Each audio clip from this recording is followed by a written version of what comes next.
Leaky gut is a theorized problem of the digestive system, whereby the intestinal lining becomes more permeable, letting bacteria and toxins into the bloodstream. This is where lipopolysaccharides, or LPS, come in. These large molecules of fat and polycarbohydrates found on our intestinal bacteria. They stop this bacteria, which we need, from being digested by bile salts. However, where LPS could become a problem is where it passes through the theorized leaky gut to become an endotoxin.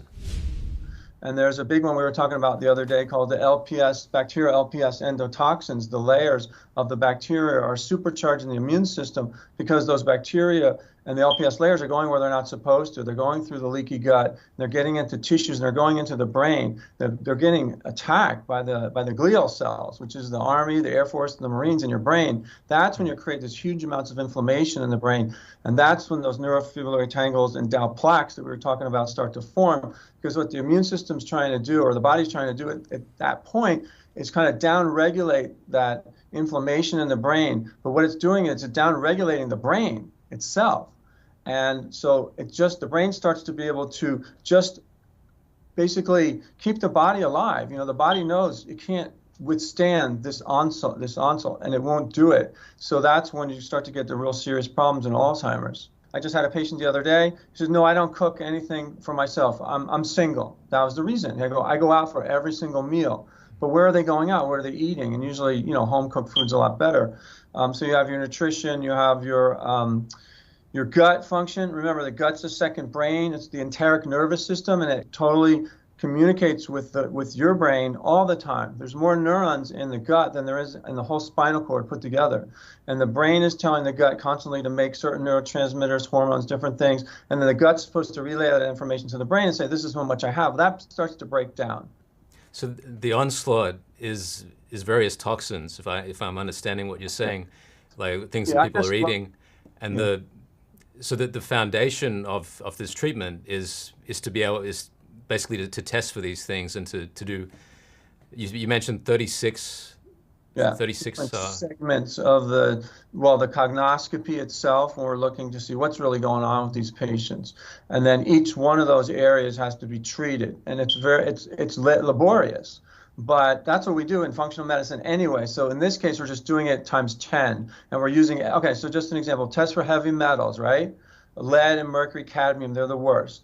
And they're ubiquitous to society. Mercury you can get with fillings or tuna, but most of them are just in the air, water, and everything that we're drinking and ingesting. They're just there. The second would be like toxins, basically toluene, benzene, different chemicals in the environment, dry cleaning, foods, dyes, additives, you can go on and on and on. The next would be sensitivities to foods or allergies to foods, because that impair the gut. And also what happens when you have a lot of allergies, it's like the body's putting out false fires all over the place. It doesn't know it doesn't have to go there, and it's going to all these different allergic and sensitive reactions, so it takes away basically from the fire that they need, where they need to be is in the brain.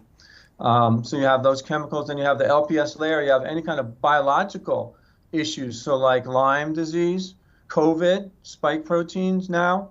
You have mold, that's a huge one. We were talking about mold earlier. It's very hard to diagnose. And if you're in an area like California where you don't have much water damage and things like that, you're not seeing it that often. I mean, I had a mold patient yesterday, actually. And through, you know, getting her history and going back and forth with her and all these different things, she had some rashes on her legs, she had edema on her legs. It was all these different things you had to put together. I finally said, okay, let's test for mold mycotoxins. I think you have that. And so we need to look at that. We need to do a full gut panel, a stool panel, to look at all the different microbes in the gut. What are they doing? Because the gut-brain connection. How often is it that mold is the main cause of this? How often do you see that as an issue? I don't think I could ever say it would be the main cause, but let's say 60 to 70%.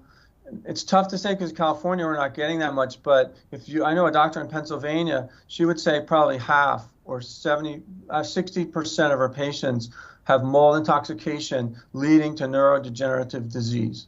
Because it's in the case of mold, what is actually happening in the body? How is this affecting the brain? So you breathe it in, right? The mold spores will be growing in your house. You usually can see it. If you haven't looked for it and you have an issue and you start feeling dizzy, or just things, people just know something's not right. It's not a cold, it's not anything like that. And they start looking around their house, they'll find a patch of mold somewhere, they'll find water damage behind their toilet. It's been there for years and years and years. The mold's growing, it's kind of off-gassing in the environment, they're breathing it in. So first it goes in their nose, and there's a really nasty infection called Marcans that a lot of people are looking at right now, where the mold starts to set up shop in your nose, starts to grow. The next thing it's going to go for your lungs, right? It's going to go down, down here, down your throat, and it's going to go basically, it will be breathed into your lungs. After that, it goes to the gut. And the mold's very smart. These toxins are very intelligent, so they start to shut down the mitochondria in the body. Mitochondria is where you get your energy in every single cell, and also mitochondria is really paramount for the immune system to function properly. So once it's determined what toxins are affecting the body, what is the next step? I mean, for example, with the mold example, where do you take it from there? Oh, I start doing like ozone IVs. I start trying to kill it, get rid of it as soon as I can. What is an ozone IV? Okay, ozone IVs is what we're using. So just to set the stage, about 50% of the doctors in Germany use ozone gas, O3, every day in their practice. It's a wonderful treatment. Basically, you have an oxygen tank and you run it through a machine, and you take O2 and turn it into O3. Do you know after it rains and the sun comes out and you have that crisp, clean smell and everything seems to be so clean? That's ozone. And people actually have ozone generators in their car. It's interesting, but we can use it vaginally, we can use it rectally, we can use it in the ears for ear infections. It kills almost all microbes, so it's a wonderful antibiotic without any, it doesn't kill your flora. It decreases a lot of inflammation in the body, and that's the name of the game. Inflammation is what's causing all disease. But the thing is, you got to know what it is. You can't shotgun them. It's not going to work. These are very specific treatments, and you can't do the treatment too strong for a patient who's really sick either. Because think of it, you have all this amazing, great energy coming in to a body that's not ready to accept it. They can get really sick. You can hurt them.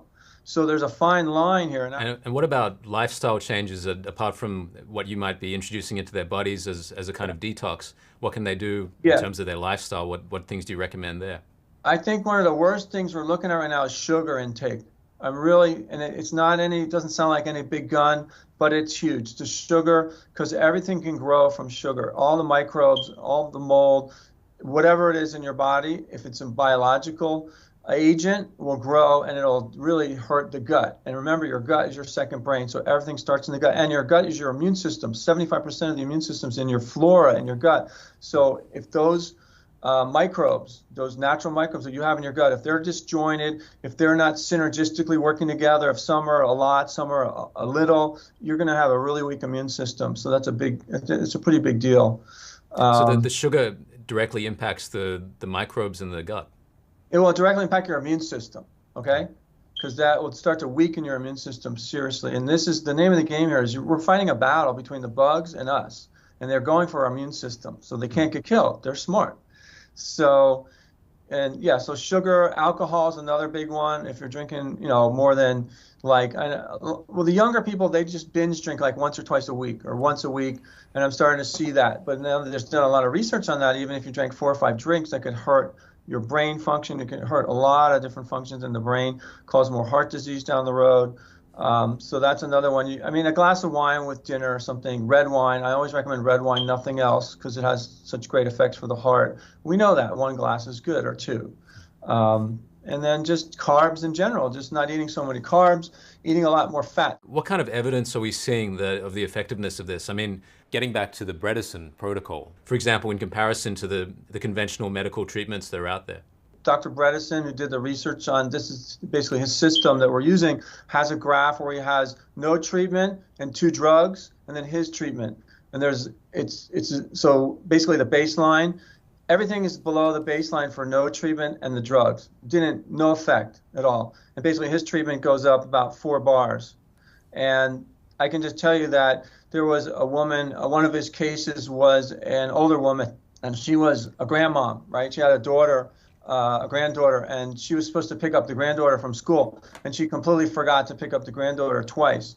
So they went in, she'd been having little bits and pieces, and as I was saying before, cognitive issues and memory issues, but nothing was like this. She didn't know she forgot to pick up the granddaughter. They had to tell her twice it happened. So they brought her in, and they did the MoCA exam. The Montreal Cognitive Assessment is what the gold standard for looking at Alzheimer's. 0 is the worst, 30 is the best. Well, she was scoring 26 on the MoCA. Dr. Churchill, you mentioned the MoCA test. So what does that stand for? Oh, the MoCA test is the Montreal Cognitive Assessment Test. And what kind of things is that measuring? For Alzheimer's, it's pretty much standard. We're looking at, can people repeat numbers and sequences, different sequences back to me, letters, words. They're going to build a clock. They're going to draw like lines together to different arrows. It's many, many different assessments to see, basically how far the person may have slid down the scale when they have Alzheimer's. And it goes from 0 to 30, and 30 is someone who's basically perfect, and 0 at the opposite end is someone who's is completely deteriorated. Yeah, exactly. So for the purpose of Alzheimer's, 0 to about 10, 15, depending on the person, you lose your activities of daily living. So you're not able to dress yourself. You're not able to feed yourself. You need 24-hour care. It depends on the patient, but you're getting up to around 20 to 24, 25. You might forget to pick up somebody at the train station. You're starting to get into other issues, and depression is probably like the number one thing. So people have to realize that, because depression happens for a lot of different reasons. But just before we get to that, so the lady you mentioned, the grandmother, she was at 26. Is that right? Sorry, it was actually, it was 24. Okay, so she was at 24 and she was forgetting to pick up her granddaughter. It was already quite severe. Yeah, she had depression started. Then she couldn't make gingerbread man anymore. She did that every year with her family. She was confusing the hand on the clock, and there was a few things like that were starting to happen to her. And then after the treatment, she got her memory back. Yes, she did, and she did really well. Actually, she scored a 30 on the MoCA. And so she was back to perfect, basically, back to full memory capacity. Exactly. The family was ecstatic. So they had alleviated a really serious issue, because if it had gone to full-blown Alzheimer's, a lot of people will change in 1 year, and that's all it takes to be able to not recognize their family members. So yeah, and just as 6 years out, actually, from the research, had noted that she's still at a 30. She tests every year just to double check, and she's been doing well ever since.